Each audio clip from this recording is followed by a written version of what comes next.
ನೀವು ನೋಡ್ತಾ ಇದ್ರ ಇದು HCN ವಾಹಿನಿ ಅರ್ಪಿಸುವ HCN ನ್ಯೂಸ್. ನಾನು ಪಲ್ಲವಿ. ಈಗ ಮುಖ್ಯಾಂಶಗಳು. ಜಿಲ್ಲೆಯಲ್ಲಿ ಸ್ವಲ್ಪ ಕಮ್ಮಿಯಾದ ಕೊರೋನಾ ಪಾಸಿಟಿವ್. ಕೊರೋನಾದಿಂದ ಗುಣಮುಖರಾದ 116 ಜನ. ಜೂನ್ 6ರಂದು ಕೇವಲ 3 ಪಾಸಿಟಿವ್ ಪ್ರಕರಣ ಪತ್ತೆ. ಕೇಂದ್ರ ಮಾರ್ಗಸೂಚಿಯಂತೆ ರಾಜ್ಯದಲ್ಲಿ ಹೋಟೆಲ್ ರೆಸ್ಟೋರೆಂಟ್ ತೆರೆಯಲು ಅನುಮತಿ ನೀಡಿದ ಸಿಎಂ. ಮುನ್ನೆಚ್ಚರಿಕಾ ಕ್ರಮ ಕಡ್ಡಾಯವಾಗಿ ಕೈಗೊಳ್ಳಲು ಸೂಚನೆ. ರಾಜ್ಯಸಭಾ ಚುನಾವಣೆ ಬಿಜೆಪಿಯವರ ಆಪರೇಷನ್ಗೆ ಜೆಡಿಎಸ್ ಶಾಸಕರು ಮಣಿಯುವುದಿಲ್ಲ. ರಾಜ್ಯಾಧ್ಯಕ್ಷ ಎಚ್.ಕೆ. ಕುಮಾರಸ್ವಾಮಿ ವಿಶ್ವಾಸ. ಹಾಸನ ಜಿಲ್ಲೆಯಲ್ಲಿ ಜೂನ್ 6ರಂದು 3 ಕೊರೋನಾ ಪಾಸಿಟಿವ್ ಪ್ರಕರಣಗಳು ಪತ್ತೆಯಾಗಿವೆ ಎಂದು ಜಿಲ್ಲಾಧಿಕಾರಿ ಆರ್ ಗಿರೀಶ್ ಮಾಹಿತಿ ನೀಡಿದ್ದಾರೆ. ಇದುವರೆಗೂ ಜಿಲ್ಲೆಯಲ್ಲಿ 204 ಕೋವಿಡ್-19 ಪ್ರಕರಣಗಳು ದಾಖಲಾಗಿದ್ದು, ಈಗಾಗಲೇ 116 ಮಂದಿ ಗುಣಮುಖರಾಗಿ ಆಸ್ಪತ್ರೆಯಿಂದ ಬಿಡುಗಡೆಯಾಗಿದ್ದಾರೆ. ಉಳಿದ 88 ಮಂದಿಯನ್ನ ಕೋವಿಡ್ ಆಸ್ಪತ್ರೆಯಲ್ಲಿ ಇರಿಸಿ ಚಿಕಿತ್ಸೆ ನೀಡಲಾಗುತ್ತಿದೆ ಎಂದರು. ಕೊರೋನಾ ವೈರಸ್ ಸ್ಥಿತಿಗತಿ ಕುರಿತು ಜಿಲ್ಲಾಧಿಕಾರಿ ಕಚೇರಿಯಿಂದ ಜೂನ್ 6ರ ಅಂಕಿಅಂಶ ಬಿಡುಗಡೆ ಮಾಡಲಾಗಿದೆ. ಇದುವರೆಗೆ ಕೊರೋನಾ ಶಂಕಿತರೆಂದು 8,168 ಜನರನ್ನ ಪರೀಕ್ಷೆಗೆ ಒಳಪಡಿಸಲಾಗಿದ್ದು, ಇವರಲ್ಲಿ 4,607 ಜನ ಅಂತಾರಾಷ್ಟ್ರೀಯ ಪ್ರಯಾಣಿಕರು ಮತ್ತು ಶಂಕಿತರು ಹಾಗೂ 109 ಜನ ವಿದೇಶಿಯರಾಗಿರುತ್ತಾರೆ. 8,397 ಜನರ ಗಂಟಲ ದ್ರವವನ್ನು ಪರೀಕ್ಷೆಗೆ ಒಳಪಡಿಸಿದ್ದು, ಇದುವರೆಗೆ ಜಿಲ್ಲೆಯಲ್ಲಿ ಒಟ್ಟಾರೆ 204 ಮಂದಿಯಲ್ಲಿ ಕೊರೋನಾ ಸೋಂಕು ದೃಢಪಟ್ಟಿದ್ದು, ಇದರಲ್ಲಿ 116 ಮಂದಿ ಗುಣಮುಖರಾಗಿ ಆಸ್ಪತ್ರೆಯಿಂದ ಬಿಡುಗಡೆಯಾಗಿದ್ದಾರೆ. ಉಳಿದ 88 ಮಂದಿ ಸಕ್ರಿಯ ಸೋಂಕಿತರನ್ನ ಆಸ್ಪತ್ರೆಯ ಐಸೋಲೇಷನ್ನಲ್ಲಿ ಇರಿಸಿ ಚಿಕಿತ್ಸೆ ನೀಡಲಾಗುತ್ತಿದೆ. 321 ಜನರನ್ನ ಹೋಮ್ ಕ್ವಾರಂಟೈನ್ನಲ್ಲಿ ಇರಿಸಲಾಗಿದೆ. ಇನ್ನೂ 154 ಜನರ ಕೋವಿಡ್ ವರದಿ ಬರಬೇಕಿದೆ. HCN news Hassan. ಕೇಂದ್ರ ಸರ್ಕಾರದ ಮಾರ್ಗಸೂಚಿಗಳನ್ವಯ ರಾಜ್ಯದಲ್ಲಿ ಹೋಟೆಲ್ಗಳು, ರೆಸ್ಟೋರೆಂಟ್ಗಳನ್ನು ತೆರೆಯಲು ಅವಕಾಶ ನೀಡಲಾಗುತ್ತಿದೆ. ಆದರೆ ನಿಗದಿಪಡಿಸಿರುವ ಮುನ್ನೆಚ್ಚರಿಕೆ ಕ್ರಮಗಳನ್ನು ಕಡ್ಡಾಯವಾಗಿ ಕೈಗೊಳ್ಳುವಂತೆ ಮುಖ್ಯಮಂತ್ರಿ BS ಯಡಿಯೂರಪ್ಪ ಬೆಂಗಳೂರಿನಲ್ಲಿ ತಿಳಿಸಿದರು. ಬೆಂಗಳೂರಿನಲ್ಲಿ ಹೋಟೆಲ್ಗಳ ಸಂಘದ ಪ್ರತಿನಿಧಿಗಳು ಮತ್ತು ಸಾರಿಗೆ ಕಂಪನಿಗಳ ಪ್ರತಿನಿಧಿಗಳೊಂದಿಗೆ ಸಭೆ ನಡೆಸಿದ ಸಿಎಂ ಯಡಿಯೂರಪ್ಪ ಅವರಿಗೆ ಸರ್ಕಾರದ ಮಾರ್ಗಸೂಚಿಗಳನ್ನು ಪಾಲಿಸುವುದಾಗಿ ಹೋಟೆಲ್ಗಳ ಸಂಘದ ಪ್ರತಿನಿಧಿಗಳು ಮತ್ತು ಸಾರಿಗೆ ಕಂಪನಿಗಳ ಪ್ರತಿನಿಧಿಗಳು ಮುಖ್ಯಮಂತ್ರಿಗಳಿಗೆ ಭರವಸೆ ನೀಡಿದರು. ಮುಖ್ಯಮಂತ್ರಿಗಳು ಇಂದು ರಾಜ್ಯದಲ್ಲಿ ಪ್ರವಾಸೋದ್ಯಮಕ್ಕೆ ಉತ್ತೇಜನ ನೀಡುವ ನಿಟ್ಟಿನಲ್ಲಿ ಕೈಗೊಳ್ಳಬೇಕಾದ ಕ್ರಮಗಳ ಕುರಿತು ಹಾಗೂ ಕೆಲವು ತೊಡಕುಗಳ ನಿವಾರಣೆ ಕುರಿತು ಪ್ರವಾಸೋದ್ಯಮ ಹಾಗೂ ಸಾರಿಗೆ ಇಲಾಖೆ ಮತ್ತು ವಿವಿಧ ಭಾಗಿದಾರರ ಜೊತೆಗೆ ಚರ್ಚೆ ನಡೆಸಿದರು. ಈ ಸಭೆಯಲ್ಲಿ ಭಾಗವಹಿಸಿದ ಬಸ್ ಮಾಲೀಕರ ಸಂಘ, ಹೋಟೆಲ್ ಮಾಲೀಕರ ಸಂಘ ಹಾಗೂ ಟ್ಯಾಕ್ಸಿ ಮಾಲೀಕರ ಸಂಘಗಳ ನಿಯೋಗವು ಸರ್ಕಾರದ ಮುಂದೆ ಕೆಲ ಬೇಡಿಕೆಗಳನ್ನು ಮುಂದಿಟ್ಟರು. ಅವರ ಬೇಡಿಕೆಗಳನ್ನು ಕೂಲಂಕುಷವಾಗಿ ಪರಿಶೀಲಿಸಿ ಸೂಕ್ತ ತೀರ್ಮಾನ ಕೈಗೊಳ್ಳುವುದಾಗಿ ತಿಳಿಸಿದರು. ಈ ಸಂದರ್ಭದಲ್ಲಿ ಮುಖ್ಯಮಂತ್ರಿಗಳು ಪ್ರವಾಸೋದ್ಯಮ ಇಲಾಖೆಯು ಹೋಟೆಲ್ಗಳು, ಆತಿಥ್ಯ ಘಟಕಗಳು ಮತ್ತು ಪ್ರವಾಸಿ ತಾಣಗಳನ್ನು ತೆರೆಯುವ ಹಿನ್ನೆಲೆಯಲ್ಲಿ ಅನುಸರಿಸಬೇಕಾದ ಮಾರ್ಗಸೂಚಿಗಳ ಕೈಪಿಡಿಯನ್ನು ಬಿಡುಗಡೆ ಮಾಡಿದರು. ಉಪಮುಖ್ಯಮಂತ್ರಿ ಹಾಗೂ ಸಾರಿಗೆ ಸಚಿವ ಲಕ್ಷ್ಮಣ ಸವದಿ, ಪ್ರವಾಸೋದ್ಯಮ ಸಚಿವ ಸಿಟಿ ರವಿ, ಕರ್ನಾಟಕ ರಾಜ್ಯ ಪ್ರವಾಸೋದ್ಯಮ ಅಭಿವೃದ್ಧಿ ನಿಗಮದ ಅಧ್ಯಕ್ಷರಾದ ಶ್ರುತಿ ಹಾಗೂ ಸರ್ಕಾರದ ಹಿರಿಯ ಅಧಿಕಾರಿಗಳು ಭಾಗವಹಿಸಿದ್ದರು. ರಾಜ್ಯಸಭಾ ಚುನಾವಣೆಯಲ್ಲಿ ಬಿಜೆಪಿಯವರ ಆಪರೇಷನ್ಗೆ ಜೆಡಿಎಸ್ ಶಾಸಕರು ಮಣಿಯುವುದಿಲ್ಲ ಎಂದು ಜೆಡಿಎಸ್ ರಾಜ್ಯಾಧ್ಯಕ್ಷ ಶಾಸಕ ಎಚ್.ಕೆ. ಕುಮಾರಸ್ವಾಮಿ ಹೇಳಿದ್ದಾರೆ. ಸಕಲೇಶಪುರ ತಾಲೂಕಿನ ಯಸಳೂರಿನಲ್ಲಿ ಸುದ್ದಿಗಾರರೊಂದಿಗೆ ಮಾತನಾಡಿದ ಅವರು, ಚುನಾವಣಾ ಆಯೋಗ ಜೂನ್ 19ನೇ ತಾರೀಕಿನಂದು 4 ರಾಜ್ಯಸಭಾ ಸ್ಥಾನಗಳಿಗೆ ಚುನಾವಣೆ ನಿಗದಿ ಮಾಡಿದೆ. ಬಿಜೆಪಿಯವರಿಗೆ 2 ಸ್ಥಾನಗಳನ್ನು ಹಾಗೂ ಕಾಂಗ್ರೆಸ್ನವರು 1 ಸ್ಥಾನ ಗೆಲ್ಲಲಿಕ್ಕೆ ಅವಕಾಶವಿದ್ದು, ಇನ್ನುಳಿದ 1 ಸ್ಥಾನದಲ್ಲಿ ನಾವು ಸ್ಪರ್ಧೆ ಮಾಡಲು ಯೋಜಿಸಿದ್ದೇವೆ. ಜೆಡಿಎಸ್ ಕೇವಲ 34 ಸ್ಥಾನಗಳನ್ನು ಹೊಂದಿದ್ದು ಹೇಗೆ ಗೆಲ್ಲುತ್ತದೆ ಎಂದು ಎಲ್ಲರೂ ಯೋಚನೆ ಮಾಡುತ್ತಿದ್ದಾರೆ. ಈಗಾಗಲೇ ಮಾಜಿ ಮುಖ್ಯಮಂತ್ರಿ ಎಚ್.ಡಿ. ಕುಮಾರಸ್ವಾಮಿ ನೇತೃತ್ವದಲ್ಲಿ ಪಕ್ಷದ ಸಭೆಯನ್ನ ಮಾಡಲಾಗಿದ್ದು, ಇಡೀ ಸಭೆ ಎಚ್.ಡಿ. ದೇವೇಗೌಡರ ಪರ ನಿಂತಿತು. ಕಾರಣವೇನೆಂದರೆ ಎಚ್.ಡಿ. ದೇವೇಗೌಡರು ಮಾಜಿ ಪ್ರಧಾನಿ ಹಾಗೂ ಹಿರಿಯರಾಗಿದ್ದು, ರಾಷ್ಟ್ರಕ್ಕೆ, ರಾಜ್ಯಕ್ಕೆ ಅಪಾರ ಸೇವೆ ಮಾಡಿದ್ದಾರೆ. ಅಂತಾರಾಷ್ಟ್ರೀಯ ಸಮಸ್ಯೆಗಳನ್ನು ಸಹ ಸರಿಯಾಗಿ ಕೇಂದ್ರ ಹಾಗೂ ರಾಜ್ಯ ಸರ್ಕಾರಕ್ಕೆ ಮಂಡಿಸುವಲ್ಲಿ ಸರಿಯಾದ ಸಲಹೆಗಳನ್ನು ನೀಡುತ್ತಾರೆ. ಈ ನಿಟ್ಟಿನಲ್ಲಿ ಅವರನ್ನ ಅವಿರೋಧವಾಗಿ ಆಯ್ಕೆ ಮಾಡಲು ಎಲ್ಲರೂ ಸಿದ್ಧರಿದ್ದಾರೆ. ಬಿಜೆಪಿಯವರು ಮತ್ತು ಕಾಂಗ್ರೆಸ್ನವರು ಅವರನ್ನ ವಿರೋಧವಾಗಿ ಆಯ್ಕೆ ಮಾಡಲು ಒಪ್ಪಿದ್ದಲ್ಲಿ ಅದು ಒಂದು ಒಳ್ಳೆಯ ಬೆಳವಣಿಗೆ. ಈಗಾಗಲೇ ಬಿಜೆಪಿಯ ಸಚಿವರೊಬ್ಬರು ಕಾಂಗ್ರೆಸ್ನಿಂದ 14 ಶಾಸಕರು ಹಾಗೂ ಜೆಡಿಎಸ್ನಿಂದ 10 ಜನ ಶಾಸಕರು ನಮಗೆ ಮತ ನೀಡುತ್ತಾರೆಂದು ಹೇಳಿರುವ ಕುರಿತು ಕೇಳಿದ ಪ್ರಶ್ನೆಗೆ ಇದು ಶುದ್ಧ ಸುಳ್ಳು. ಕಾಂಗ್ರೆಸ್ ಸೇರಿದಂತೆ ಯಾವುದೇ ಶಾಸಕರು ಬಿಜೆಪಿ ಪರ ಮತ ಹಾಕುವುದಿಲ್ಲ.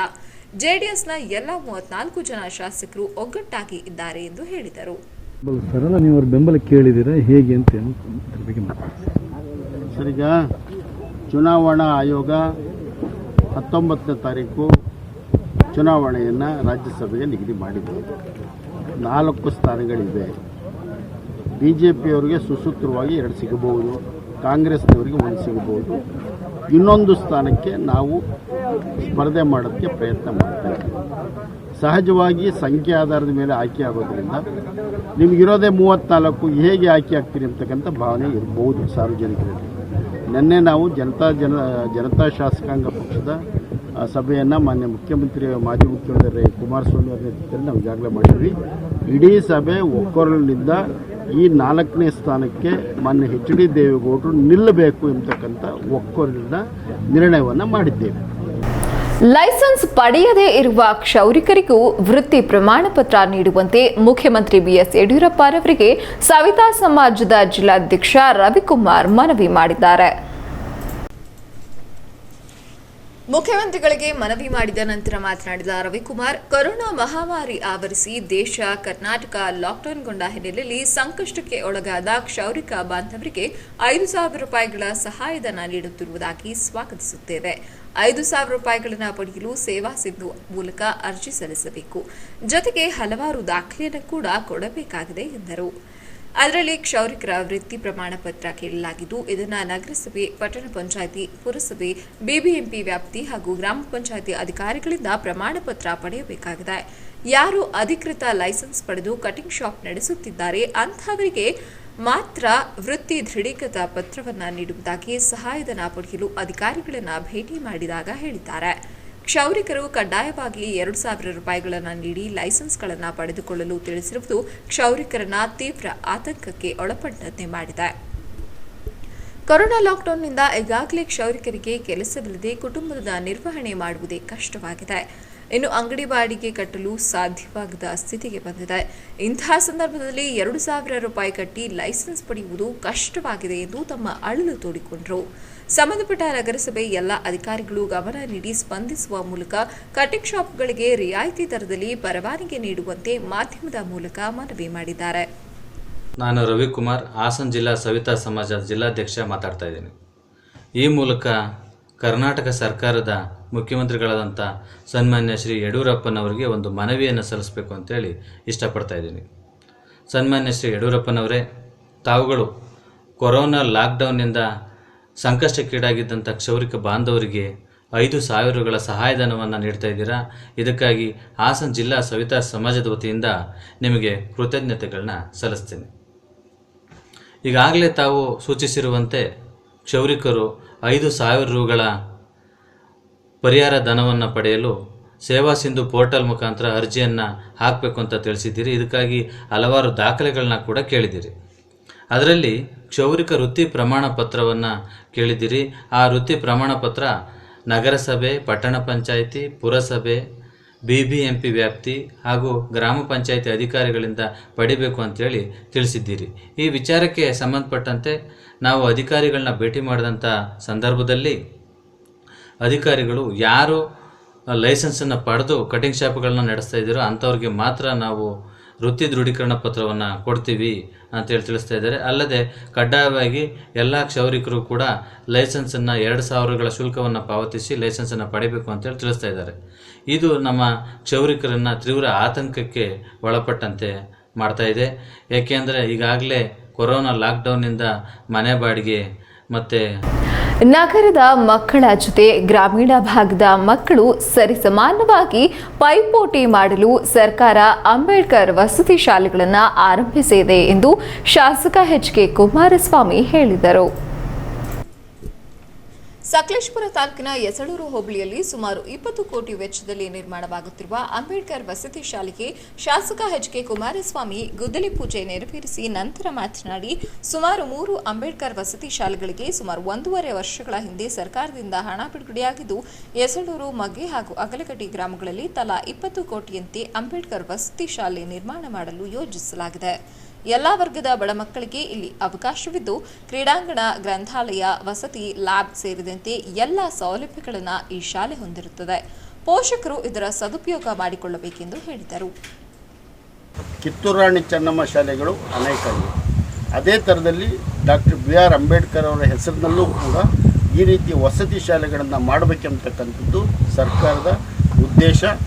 ಈ ಥರದ ಶಾಲೆಗಳು ಒಟ್ಟು ರಾಜ್ಯದಲ್ಲಿ 824 ನಮ್ಮ 824 ರಾಜ್ಯದಲ್ಲಿ.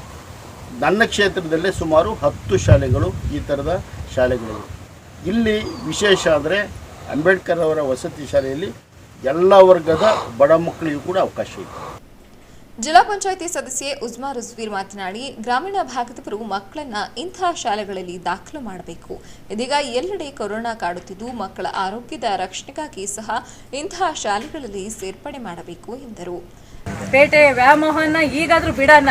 ಈಗ ಕರೋನಾದ ಕಲಿಸ್ಕೊಟ್ಟಿದೆ, ನೀವು ಪೇಟೆ ವ್ಯಾಯಾಮ ಬಿಡಿ ಅಂತ ಹೇಳ್ಬಿಟ್ಟು ನಮಗೆಲ್ಲ ಕಲಿಸಿದೆ. ನಾವು ಹಳ್ಳಿ ಸ್ಕೂಲು ಮತ್ತು ಕಾಲೇಜ್ಗಳನ್ನು ಉಳಿಸಿ ನಾವು ನಮ್ಮ ಮಕ್ಕಳಿಗೆ ಆರೋಗ್ಯನೂ ನಾವು ನೋಡ್ಕೋಬೇಕಾಗತ್ತೆ. ಈ ಸಂದರ್ಭದಲ್ಲಿ ತಾಲೂಕು ಪಂಚಾಯಿತಿ ಸದಸ್ಯ ಉದಯ್ ಉಚ್ಚಂಗಿ, ಗ್ರಾಮ ಪಂಚಾಯಿತಿ ಅಧ್ಯಕ್ಷ ನಜ್ಮುಸ್ ಸಹೇರಾ, ಎಪಿಎಂಸಿ ಸದಸ್ಯೆ ಕಾವೇರಿ, ಮುಖಂಡಗಳಾದ ಪ್ರಸನ್ನಕುಮಾರ್, ಶಶಿಶೇಖರ್, ಕಾಂಗ್ರೆಸ್ ಮುಖಂಡ ಮಂಜುನಾಥ್ ಮುಂತಾದವರು ಹಾಜರಿದ್ದರು. HCN news Sakleshpur. HCN ನ್ಯೂಸ್ನಲ್ಲಿ ಈಗ ಒಂದು ಚಿಕ್ಕ ಬ್ರೇಕ್. ನಿವೇಶನಗಳು ಮಾರಾಟಕ್ಕಿವೆ. ಬೇಲೂರಿನ ಹೃದಯ ಭಾಗದಲ್ಲಿರುವ ಶ್ರೀ ಲಕ್ಷ್ಮೀ ಚೆನ್ನಕೇಶವ ಬಡಾವಣೆಯಲ್ಲಿ ಮೂಲಭೂತ ಸೌಕರ್ಯಗಳಿರುವ 30-40, 40-60 ಅಳತೆಯ ನಿವೇಶನಗಳು ಹಾಗೂ ವಿವಿಧ ಅಳತೆಯ ನಿವೇಶನಗಳು ನಿಮ್ಮ ಕೈಗೆಟುಕುವ ದರದಲ್ಲಿ ದೊರೆಯುತ್ತದೆ. ಹೆಚ್ಚಿನ ಮಾಹಿತಿಗಾಗಿ ಸಂಪರ್ಕಿಸಿ ಶ್ರೀ ಲಕ್ಷ್ಮೀ ಚೆನ್ನಕೇಶವ ಬಡಾವಣೆ, ದೇವಸ್ಥಾನ ಹಿಂಭಾಗ ರಸ್ತೆ, ಸಂತೆ ಮೈದಾನದ ಹತ್ತಿರ, ಬೇಲೂರು. ಮೊಬೈಲ್ ಸಂಖ್ಯೆ 9379426379, 7353235766. ನಿಮಗೆ ಹಣದ ಚಿಂತೆಯೇ? ಬ್ಯಾಂಕ್ ಆಫ್ ಬರೋಡಾ ಕೊಡ್ತಾ ಇದೆ ತ್ವರಿತವಾಗಿ ಹಾಗೂ ಶೀಘ್ರವಾಗಿ ಸಾಲ ಮಂಜೂರಾತಿ. ಇಂದೇ ನಿಮ್ಮ ಹತ್ತಿರದ ಬ್ಯಾಂಕ್ ಆಫ್ ಬರೋಡಾ ಶಾಖೆಯನ್ನು ಸಂಪರ್ಕಿಸಿ. ನಿಯಮ ಮತ್ತು ಷರತ್ತುಗಳು ಅನ್ವಯ. ಹಾಸನ ನಗರಾಭಿವೃದ್ಧಿ ಪ್ರಾಧಿಕಾರದ ಪ್ರಕಟಣೆ. ಹಾಸನ ನಗರಾಭಿವೃದ್ಧಿ ಪ್ರಾಧಿಕಾರದ ವ್ಯಾಪ್ತಿಯಲ್ಲಿ ಉದ್ದೇಶಿತ ವಸತಿ ಯೋಜನೆಗೆ ನಿವೇಶನದ ಬೇಡಿಕೆ ಸಮೀಕ್ಷೆಯ ಸಾರ್ವಜನಿಕ ಪ್ರಕಟಣೆ ಇದಾಗಿದೆ. ಹಾಸನದ ನಗರಾಭಿವೃದ್ಧಿ ಪ್ರಾಧಿಕಾರದ ವತಿಯಿಂದ ಭೂಮರಹಳ್ಳಿ, ಕೆಂಚಟಹಳ್ಳಿ, ಗೇಕರವಳ್ಳಿ ಮತ್ತು ಸಮುದ್ರವಳ್ಳಿ ಗ್ರಾಮಗಳ ಜಮೀನುಗಳಲ್ಲಿ ಭೂಮಾಲೀಕರ ಸಹಭಾಗಿತ್ವದಲ್ಲಿ 50-50 ಅನುಪಾತದಲ್ಲಿ ವಸತಿ ಯೋಜನೆಯನ್ನು ಅನುಷ್ಠಾನಗೊಳಿಸಲು ಉದ್ದೇಶಿಸಲಾಗಿದೆ. ಈ ಯೋಜನೆಯಲ್ಲಿ ನಿವೇಶನಗಳನ್ನು ಹೊಂದಲು ಬಯಸುವ ಆಸಕ್ತ ಸಾರ್ವಜನಿಕರು ಠೇವಣಿಯನ್ನು ಅರ್ಜಿಗಳ ಸಮೇತ ಸಲ್ಲಿಸಬೇಕು. ಕೊನೆಯ ದಿನಾಂಕ 30/6/2020. ಹೆಚ್ಚಿನ ಮಾಹಿತಿಗೆ www.hasan.udw.gov.in ಗೆ ಲಾಗ್ ಆನ್ ಮಾಡಿ. ನಿಮ್ಮ ಚಿನ್ನನ ಮಾರಬೇಕಾ? ಅಡ ಇಟ್ಟಿನ ಚಿನ್ನವನ್ನು ಬಿಡಿಸಕ್ಕೆ ನಿಮಗೆ ಹಣ ಬೇಕಾ? ಹಿಂದೂಸ್ತಾನ್ ಗೋಲ್ಡ್ ಕಂಪನಿಗೆ ಬನ್ನಿ. ಆತ್ಮವಿಶ್ವಾಸಕ್ಕೆ ಹಿಂದೂಸ್ತಾನ್ ಗೋಲ್ಡ್ ಕಂಪನಿ ಇದು ನಮ್ಮೆಲ್ಲರ ಕಂಪನಿ. ಕೋಟ್ಯಂತರ ಜನರ ಆತ್ಮವಿಶ್ವಾಸ Hindustan gold company. Yash international academy. Hassan ಜಿಲ್ಲೆಯ ಸಮಸ್ತ ಪೋಷಕರೇ, ನಮ್ಮ ಯಶ್ ಇಂಟರ್ನ್ಯಾಷನಲ್ ಅಕಾಡೆಮಿ ವತಿಯಿಂದ ಸಿಹಿ ಸುದ್ದಿ. 2020-21ನೇ ಸಾಲಿನ ಪ್ರಸಕ್ತ ಶೈಕ್ಷಣಿಕ ವರ್ಷದ ದಾಖಲಾತಿ ಪ್ರಾರಂಭವಾಗಿದೆ. ನಿಮ್ಮ ಮುದ್ದು ಮಕ್ಕಳ ಸರ್ವಾಂಗೀಣ ಅಭಿವೃದ್ಧಿಗೆ ಪೂರಕ ವಾತಾವರಣ ನಮ್ಮ ಶಾಲೆಯಲ್ಲಿದೆ. ನಮ್ಮ ಶಾಲೆಗೆ ಭೇಟಿ ನೀಡಿ ಮಕ್ಕಳ ದಾಖಲಾತಿ ಪಡೆದುಕೊಂಡು ಅವರ ಉಜ್ವಲ ಭವಿಷ್ಯದ ಭದ್ರ ಬುನಾದಿಗೆ ಒಂದಾಗಿ. Yash international academy, Somanna building, Visvesvaraya extension, behind IOCL petrol bunk, Salagami road, Hassan. Break ನಂತರ HCN ನ್ಯೂಸ್ಗೆ ಮತ್ತೊಮ್ಮೆ ಸ್ವಾಗತ. ಹಾಸನದ ಸಹಾರಾ ಜನಸೇವಾ ಟ್ರಸ್ಟ್ನ ವತಿಯಿಂದ ನಗರದ 19ನೇ ವಾರ್ಡ್ ಅರಳೆಪೇಟೆ ರಸ್ತೆ ಬಳಿ ಶುದ್ಧ ಕುಡಿಯುವ ನೀರಿನ ಘಟಕಕ್ಕೆ ಚಾಲನೆ ನೀಡಲಾಯಿತು. ನಂತರ ಸುದ್ದಿಗಾರರೊಂದಿಗೆ ಮಾತನಾಡಿದ ಸಹಾರಾ ಜನಸೇವಾ ಟ್ರಸ್ಟ್ನ ಅಧ್ಯಕ್ಷ ಅಗಲಿ ಯೋಗೇಶ್, ಹಾಸನ ನಗರ ಮತ್ತು ಸುತ್ತಮುತ್ತ ಇಲ್ಲಿವರೆಗೂ 15 ಶುದ್ಧ ಕುಡಿಯುವ ನೀರಿನ ಘಟಕವನ್ನು ಚಾಲನೆ ನೀಡಲಾಗಿದೆ. ತಿಂಗಳಿಗೆ ಸುಮಾರು 45,000 ಸ್ವಂತ ಖರ್ಚಿನಲ್ಲಿ ನೀರಿನ ಘಟಕವನ್ನು ತೆರೆಯಲಾಗಿದೆ. ಎಲ್ಲಿ ಕುಡಿಯುವ ನೀರಿನ ಅವಶ್ಯಕತೆ ಇದೆ ಅಲ್ಲಿ ನೀಡಿರುವುದಾಗಿ ಹೇಳಿದರು. ಸಾರ್ವಜನಿಕರ ಆರೋಗ್ಯದ ಹಿತದೃಷ್ಟಿಯಲ್ಲಿ ಹಾಸನ ವಿಧಾನಸಭಾ ಕ್ಷೇತ್ರದ ಯಾವ ಕಡೆ ಕುಡಿಯುವ ನೀರಿನ ಘಟಕ ಅವಶ್ಯಕತೆ ಇದೆ ಆ ಭಾಗದಲ್ಲಿ ಶುದ್ಧ ಕುಡಿಯುವ ನೀರಿನ ಘಟಕ ಸ್ಥಾಪಿಸಿರುವುದಾಗಿ ಹೇಳಿದರು. ಇದೀಗ ಕೇವಲ ₹5 ಕಾಯಿನ್ ಹಾಕಿದ್ರೆ 20 ಲೀಟರ್ ನೀರನ್ನು ಪಡೆಯಬಹುದಾಗಿದೆ. ಇದರ ಉಪಯೋಗವನ್ನು 19ನೇ ವಾರ್ಡಿನ ಸುಮಾರು 1,000 ಕುಟುಂಬಗಳಿಗೆ ಅನುಕೂಲವಾಗಲಿದೆ ಎಂದರು. ಸಹಾರಾ ಜನಸೇವಾ ಟ್ರಸ್ಟ್ ಕಡೆಯಿಂದ 19ನೇ ವಾರ್ಡ್ನ ಕೌನ್ಸಿಲರ್ ಆದ ಅಕ್ಮಲ್ ಅವರ ಜನಹಿತಾಸಕ್ತಿಯ ಪರವಾಗಿ ಅವರು ಜನರಿಗೆಲ್ಲ ಶುದ್ಧ ಕುಡಿಯೋ ನೀರು ಕೊಡಬೇಕು, ನೀವು ನಮಗೂ ಇಲ್ಲೊಂದು ಘಟಕನ ಸ್ಥಾಪನೆ ಮಾಡಿಕೊಡಿ, ಕುಡಿಯೋ ನೀರಿನ ವ್ಯವಸ್ಥೆ ಮಾಡಿಕೊಡಿ ಅಂತ ಹೇಳಿ ಅವರೇ ಶೆಡ್ಡು ಮತ್ತು ಆ ನೀರನ್ನ ಇಡೋಕ್ಕೆ ಏನೇನು ಸಲಕರಣೆಗಳು ಬೇಕೋ ಅದೆಲ್ಲ ವ್ಯವಸ್ಥೆ ಮಾಡಿ ಇವತ್ತು ಸ್ವಂತ ಖರ್ಚಿಂದ ಮಾಡಿಸಿ ಅವರ ವಾರ್ಡು ಮತ್ತು 19 ಮತ್ತು ಸುತ್ತಮುತ್ತಲಿನ ವಾರ್ಡ್ನ ಜನರಿಗೆ ಅನುಕೂಲ ಆಗಲಿ ಅನ್ನೋ ದೃಷ್ಟಿಯಿಂದ ಇವತ್ತು ಇಲ್ಲೊಂದು ಶುದ್ಧ ಕುಡಿಯೋ ನೀರಿನ ಘಟಕನ ಪ್ರಾರಂಭ ಮಾಡಿದ್ವಿ. ಇದು ಸಹಾರಾ ಜನಸೇವಾ ಟ್ರಸ್ಟ್ನ 15ನೇ ಘಟಕ. ಈ ಘಟಕದ ಕಡೆಯಿಂದ ಒಟ್ಟು 1,000 ಕುಟುಂಬ ಈ ಕುಡಿಯೋ ನೀರನ್ನ ಉಪಯೋಗಿಸಬಹುದು. ನಗರಸಭೆ ಮಾಜಿ ಅಧ್ಯಕ್ಷ ಸಿಆರ್ ಶಂಕರ್, ನಗರಸಭೆ ಸದಸ್ಯರಾದ ರಜಿಯಾ ಬೇಗಂ, ಅಕ್ಮಲ್ ಅಹಮದ್, ಮಂಜುನಾಥ್, ರಫೀಕ್ ಅಹಮದ್, ಮಾಜಿ ಸದಸ್ಯ ಎಚ್ಪಿ ಗೋಪಾಲ್, ಮಂಜುನಾಥ್ ಶರ್ಮಾ ಇತರರು ಪಾಲ್ಗೊಂಡಿದ್ದರು. HCN news Haasan.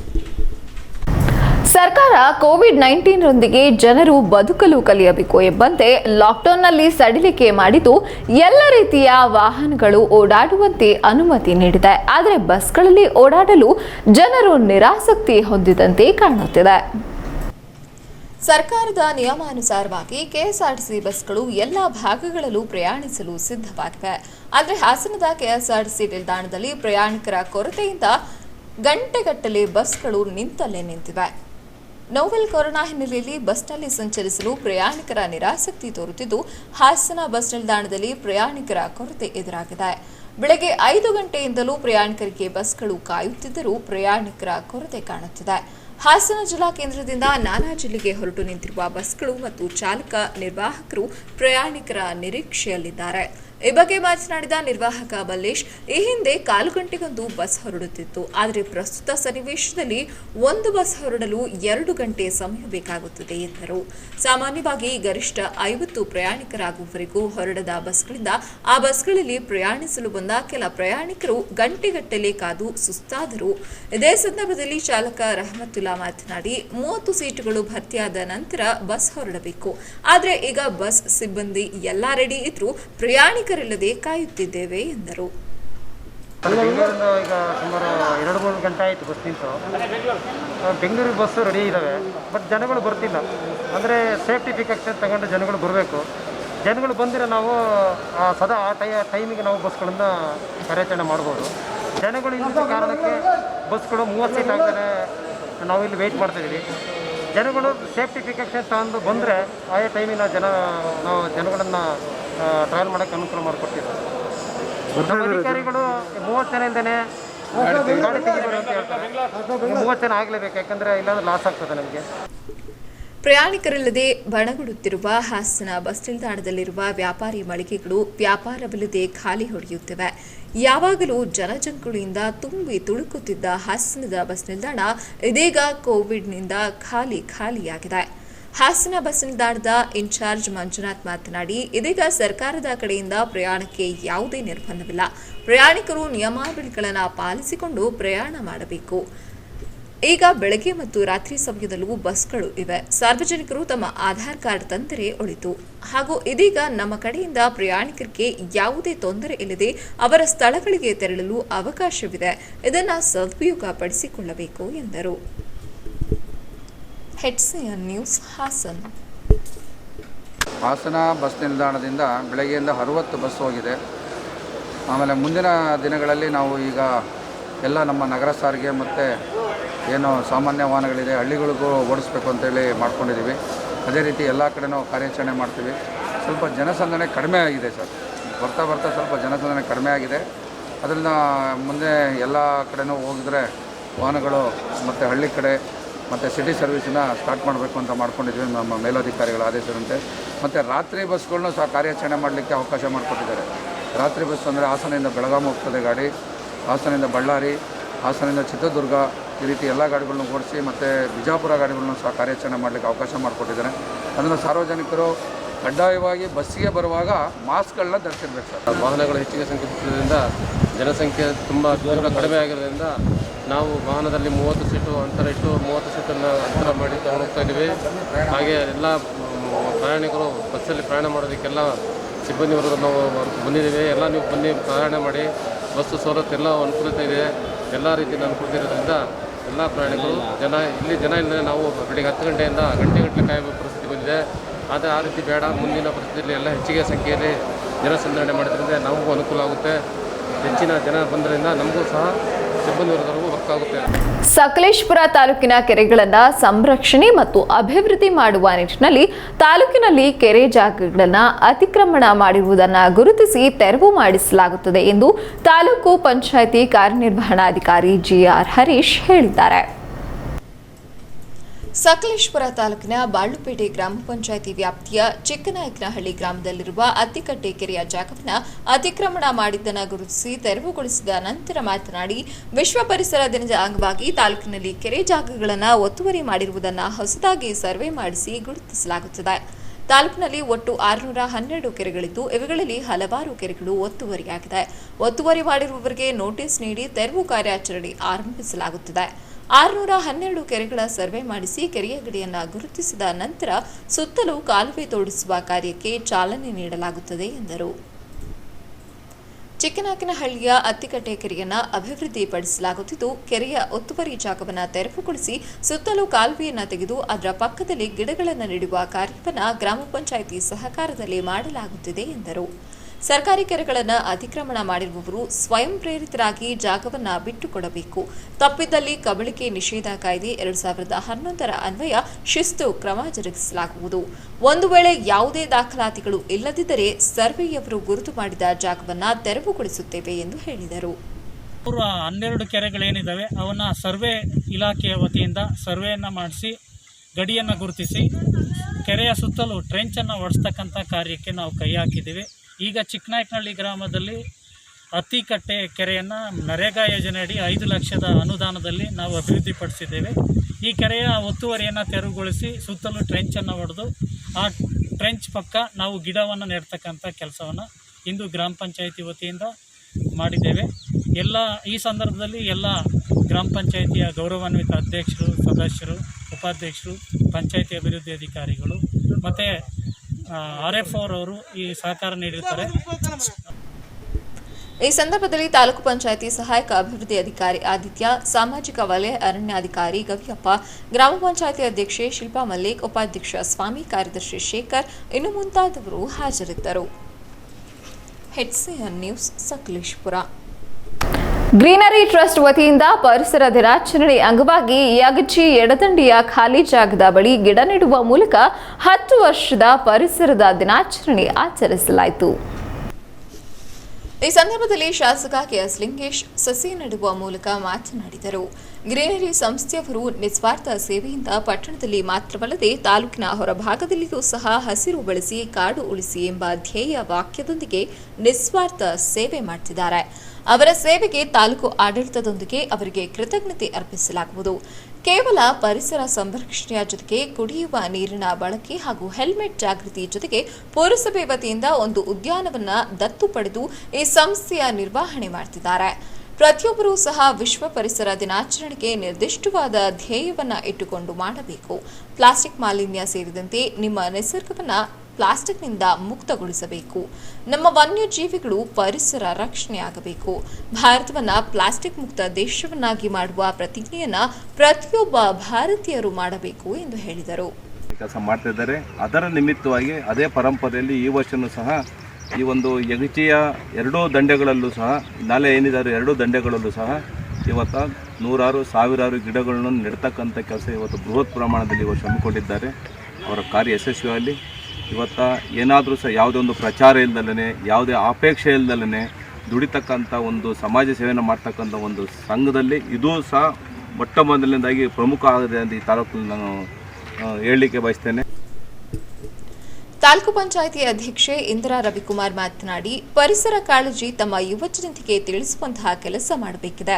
ಕೇವಲ ಹಬ್ಬ ಹರಿದಿನಗಳಲ್ಲಿ ದುಂದುವೆಚ್ಚ ಮಾಡುವ ಬದಲು ಮನೆಗೊಂದು ಗಿಡ ಮರಗಳನ್ನು ಪೋಷಿಸುವಂತಹ ಕೆಲಸ ಮಾಡಬೇಕು. ಮಾನವನ ದುರಾಸೆಯಿಂದ ಪರಿಸರ ಹಾಳಾಗುತ್ತಿದ್ದು, ಇದು ಮಾನವನಿಂದಲೇ ಸರಿಯಾಗಬೇಕಿದೆ. ಮುಂದಿನ ಪೀಳಿಗೆಗೆ ಪರಿಸರದ ಬಗ್ಗೆ ಕಾಳಜಿ ಮೂಡಿಸದಿದ್ದರೆ ಮುಂದೆ ಹೆಚ್ಚಿನ ಅಪಾಯ ಎದುರಾಗಲಿದೆ ಎಂದರು. ಇವತ್ತು ಸೊಸಿ ಮಾಡುವಂಥ ಕಾರ್ಯಕ್ರಮ ಇವತ್ತು ಹಮ್ಮಿಕೊಂಡಿದ್ದಾರೆ.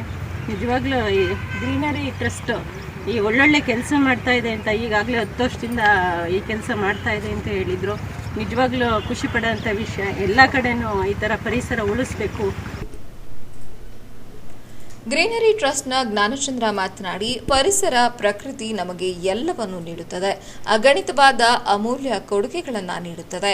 ಪ್ರತಿಯೊಂದು ಜೀವ ಸಂಕುಲಕ್ಕೆ ಅಗತ್ಯ, ಅನಿವಾರ್ಯ. ಆದರೆ ನಾವಿಂದು ಪರಿಸರಕ್ಕಾಗಿ ಏನನ್ನ ಕೊಡುತ್ತಿದ್ದೇವೆ ಎಂಬುದನ್ನು ಪ್ರತಿಯೊಬ್ಬ ಮಾನವನು ತನಗೆ ತಾನೇ ಹಾಕಿಕೊಳ್ಳಬೇಕಾದ ಪ್ರಶ್ನೆಯಾಗಿದೆ. ನಮ್ಮ ಸಂಸ್ಥೆಯಿಂದ ಹಳೇಬೀಡು ರಸ್ತೆಯಿಂದ ಮೂಡಿಗೆರೆಯ ರಸ್ತೆಯ ಎರಡೂ ಬದಿಗಳಲ್ಲಿ ಸುಮಾರು 14,000 ಗಿಡಗಳನ್ನು ನೆಡಲು ನಮ್ಮ ಸಂಸ್ಥೆಯಿಂದ ನಿರ್ಧರಿಸಲಾಗಿದ್ದು, ಅದಕ್ಕೆ ಇಂದಿನಿಂದಲೇ ಚಾಲನೆ ನೀಡಲಾಗುತ್ತಿದೆ ಎಂದು ಹೇಳಿದರು. ಸಹಜವಾಗಿ ಜೀವ ವೈವಿಧ್ಯದ ಸಂರಕ್ಷಣೆಯನ್ನು ಮಾಡಬೇಕು ಅನ್ನುವಂಥ ನಿಟ್ಟಿನಲ್ಲಿ ಇವತ್ತು ಜರ್ಮನ್ ಮತ್ತು ಕೊಲಂಬಿಯಾ ಎರಡೂ ರಾಷ್ಟ್ರಗಳು ಕೂಡ ವಿಶ್ವ ಪರಿಸರವನ್ನು ಆಚರಿಸ್ತಾ ಇದೆ. ಸೊ ಈ ಮೂಲಕವಾಗಿ ಬಹುಶಃ ಉದ್ದೇಶ ಇಷ್ಟನೇ ವಿಶ್ವ ಸಂಸ್ಥೆಯ ಒಂದು ಉದ್ದೇಶ. ಜನರಿಗೆ ನಾವು ಪರಿಸರದಿಂದ ದೂರವಾಗ್ತಾ ಇದ್ದೀವಿ. ಜನರಿಗೆ ತಿಳುವಳಿಕೆಯನ್ನು ಮೂಡಿಸುವಂಥದ್ದು, ಪರಿಸರದ ಬಗ್ಗೆ ಒಂದು ಆಸಕ್ತಿಯನ್ನು ಮೂಡಿಸುವಂಥದ್ದು, ಪರಿಸರವನ್ನು ಬೆಳೆಸುವಂಥದ್ದು, ಪರಿಸರವನ್ನು ಉಳಿಸುವಂಥದ್ದು. ಯಾಕೆ ಅಂತಂದರೆ ಇವತ್ತು ನಾವು ಪರಿಸರ ಇಲ್ಲದಾಗೆ ಜನರು ಬದುಕಲಿಕ್ಕೆ ಸಾಧ್ಯವಿಲ್ಲ. ನಮಗೆಲ್ಲ ಗೊತ್ತಿರುವಂಥ ವಿಷಯ. ನಾವು ಇವತ್ತು ಮನುಷ್ಯ ಹೇಗಿದ್ದೀವಪ್ಪ ಅಂತಂದರೆ ಪರಿಸರದಿಂದ ಭಾಳ ದೂರವಾಗ್ತಾ ಇದ್ದೀವಿ. ಹಾಗಾಗಿ ಪರಿಸರದ ಕಡೆಗೆ ನಾವೆಲ್ಲರೂ ಕೂಡ ಆಸಕ್ತಿನ ನಾವು ಬೆಳೆಸ್ಕೊಳ್ಬೇಕು, ಪರಿಸರ ಸಂರಕ್ಷಣೆಯನ್ನು ಮಾಡಬೇಕು ಅನ್ನುವಂಥ ನಿಟ್ಟಿನಲ್ಲಿ ಜನರಿಗೆ ತಿಳುವಳಿಕೆಯನ್ನು ಮೂಡಿಸುವಂಥದ್ದು. ಹಾಗಾಗಿ ಇವತ್ತು ಎಷ್ಟೋ ಈ ಒಂದು ಸಂದರ್ಭದಲ್ಲಿ ಸುಮಾರು ಲಕ್ಷಾಂತರ ಜಲಚರ ಪ್ರಾಣಿಗಳು, ಜೀವಜಂತುಗಳು ಅಳಿವಿನ ಅಂಚಿನಲ್ಲಿದ್ದಾವೆ. ಈ ಸಂದರ್ಭದಲ್ಲಿ ತಾಲೂಕು ಪಂಚಾಯಿತಿ ಕಾರ್ಯನಿರ್ವಹಣಾಧಿಕಾರಿ ರವಿಕುಮಾರ್, ವೃತ್ತ ನಿರೀಕ್ಷಕ ಸಿದ್ದರಾಮೇಶ್ವರ್, ಮುಖ್ಯಾಧಿಕಾರಿ ಮಂಜುನಾಥ್, ಗ್ರೀನರಿ ಟ್ರಸ್ಟ್ನ ಗಿರೀಶ್, ವೆಂಕಟೇಶ್, ಚಂದ್ರಯ್ಯ, ಪ್ರಶಾಂತ್ ಇನ್ನೂ ಮುಂತಾದವರು ಹಾಜರಿದ್ದರು. HCN news, Belur. ಈಗ ಸಂಕ್ಷಿಪ್ತ ಸುದ್ದಿಗಳು. ರಾಜ್ಯದ ದಿನಪತ್ರಿಕೆಗಳಿಗೆ ಬಾಕಿ ಇರುವ 50 ಕೋಟಿ ರೂಪಾಯಿಗಳ ಜಾಹೀರಾತು ಬಾಬ್ತನ್ನು ತಕ್ಷಣವೇ ಬಿಡುಗಡೆ ಮಾಡುವಂತೆ ಮುಖ್ಯಮಂತ್ರಿಗಳು ಆದೇಶಿಸಿದ್ದಾರೆ. ಕರ್ನಾಟಕ ಕಾರ್ಯನಿರತ ಪತ್ರಕರ್ತರ ಸಂಘದ ನೇತೃತ್ವದಲ್ಲಿ ಸಂಪಾದಕರುಗಳ ನಿಯೋಗವೊಂದು ಮುಖ್ಯಮಂತ್ರಿಗಳನ್ನು ಭೇಟಿ ಮಾಡಿದ್ದು, ಜಿಲ್ಲಾ ಮತ್ತು ಪ್ರಾದೇಶಿಕ ದಿನಪತ್ರಿಕೆಗಳ ಸಂಕಷ್ಟ ಸಮಸ್ಯೆಗಳನ್ನು ಮುಖ್ಯಮಂತ್ರಿಗಳ ಗಮನಕ್ಕೆ ತರಲಾಯಿತು. ಸಕಾರಾತ್ಮಕವಾಗಿ ಸ್ಪಂದಿಸಿದ ಮುಖ್ಯಮಂತ್ರಿಗಳು ತಕ್ಷಣವೇ ಬಾಕಿ ಇರುವ 50 ಕೋಟಿ ರೂಪಾಯಿ ಮೊತ್ತವನ್ನು ಬಿಡುಗಡೆ ಮಾಡುವಂತೆ ಹಣಕಾಸು ಇಲಾಖೆಗೆ ಆದೇಶಿಸಿದರು. ನಿಯೋಗದಲ್ಲಿ ರಾಜ್ಯಾಧ್ಯಕ್ಷ ಶಿವಾನಂದ ತಗಡೂರು, ರಾಷ್ಟ್ರೀಯ ಅಧ್ಯಕ್ಷ ಮಲ್ಲಿಕಾರ್ಜುನಯ್ಯ, ಹಿರಿಯ ಸಂಪಾದಕ ಎಸ್ ನಾಗಣ್ಣ, ಹಾಸನದ ಆರ್ಪಿ ವೆಂಕಟೇಶ್ ಮೂರ್ತಿ, ಎನ್ ರವಿಕುಮಾರ್, ರಶ್ಮಿ ಪಾಟೀಲ್, ಚಲಕರಾಜ್, ಸೋಮಶೇಖರ್ ಕೆರೆಗೋಡು ಮತ್ತಿತರರು ಹಾಜರಿದ್ದರು. HCN news, Hassan. ಕೊನೆಯಲ್ಲಿ ಮತ್ತೊಮ್ಮೆ ಮುಖ್ಯಾಂಶಗಳು. ಜಿಲ್ಲೆಯಲ್ಲಿ ಸ್ವಲ್ಪ ಕಮ್ಮಿಯಾದ ಕೊರೋನಾ ಪಾಸಿಟಿವ್. ಕೊರೋನಾದಿಂದ ಗುಣಮುಖರಾದ 116 ಜನ. ಜೂನ್ 6ರಂದು ಕೇವಲ 3 ಪಾಸಿಟಿವ್ ಪ್ರಕರಣ ಪತ್ತೆ. ಕೇಂದ್ರ ಮಾರ್ಗಸೂಚಿಯಂತೆ ರಾಜ್ಯದಲ್ಲಿ ಹೋಟೆಲ್, ರೆಸ್ಟೋರೆಂಟ್ ತೆರೆಯಲು ಅನುಮತಿ ನೀಡಿದ ಸಿಎಂ. ಮುನ್ನೆಚ್ಚರಿಕಾ ಕ್ರಮ ಕಡ್ಡಾಯವಾಗಿ ಕೈಗೊಳ್ಳಲು ಸೂಚನೆ. ರಾಜ್ಯಸಭಾ ಚುನಾವಣೆ. ಬಿಜೆಪಿಯವರ ಆಪರೇಷನ್ಗೆ ಜೆಡಿಎಸ್ ಶಾಸಕರು ಮಣಿಯುವುದಿಲ್ಲ. ರಾಜ್ಯಾಧ್ಯಕ್ಷ HK ಕುಮಾರಸ್ವಾಮಿ ವಿಶ್ವಾಸ. ಇಷ್ಟೊತ್ತು ನೀವು ನೋಡಿದ್ದು ಹಾಸನದ ಸುದ್ದಿ ಅಂದ್ರೆ HCN ನ್ಯೂಸ್.